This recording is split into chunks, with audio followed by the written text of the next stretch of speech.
What's up mga kabuhay OFW, panibagong araw at panibagong vlog na naman tayo. Ito mga kabuhay OFW, ito yung pump na tatlo yung sinusuportahan niya. Isa dyan ay yung sa chilled water at yung dalawa ay papunta doon sa ice cream machine. Dahil nga nag-high pressure yung discharge natin dahil kulang ng support ng tubig papunta doon sa heat exchangers, kaya mas lalo siyang umiinit kapag walang tubig na pumapasok.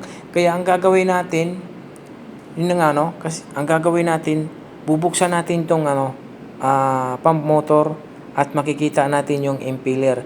At pagpunta ko doon sa likod, wala pala tong strainer, no? Hindi ko siya napansin agad, wala siyang strainer at may mga karton na lalaglag. Baka yun ang dahilan niya, hinigop siguro yung karton papunta dyan sa impeller. Pag ganun ang mangyayari, mahina talaga ang supply ng tubig.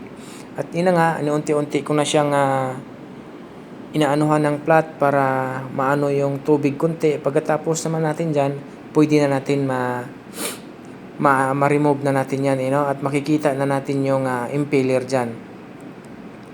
At ayan na nga, ayun, napapansin nyo yan, yun, karton yan.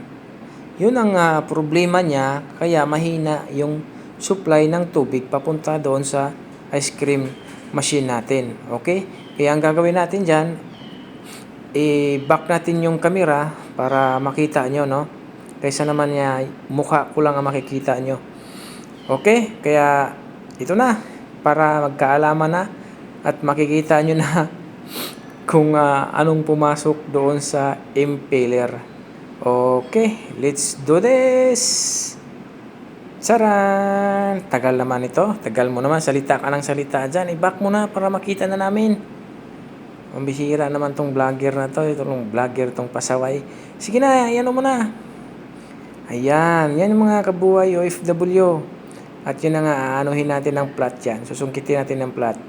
Kasi kumapit na yan eh. Yan. Kita nyo naman yung cartons. Di ba sa mga sa mga kabuhay OFW, sa mga cooling tower, ang nakaano lang nila, may plastic yun, no? Dito kasi para siyang yung air cooler style, no? Karton. Kaya pag ganyan, sobrang basa yung karton, siyempre, kapag hindi napapansin yan, yun talaga, nalalaglag. Siyempre, nalalaglag yung karton, yun na nga ang dahilan niya.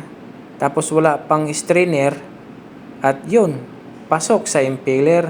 At yun ang system, ang problema. At ngayon, pero hindi pa tayo 100%, pero alam ko na yun na yung problema niya. Pero maglalagay pa rin tayo ng strainer dyan, okay?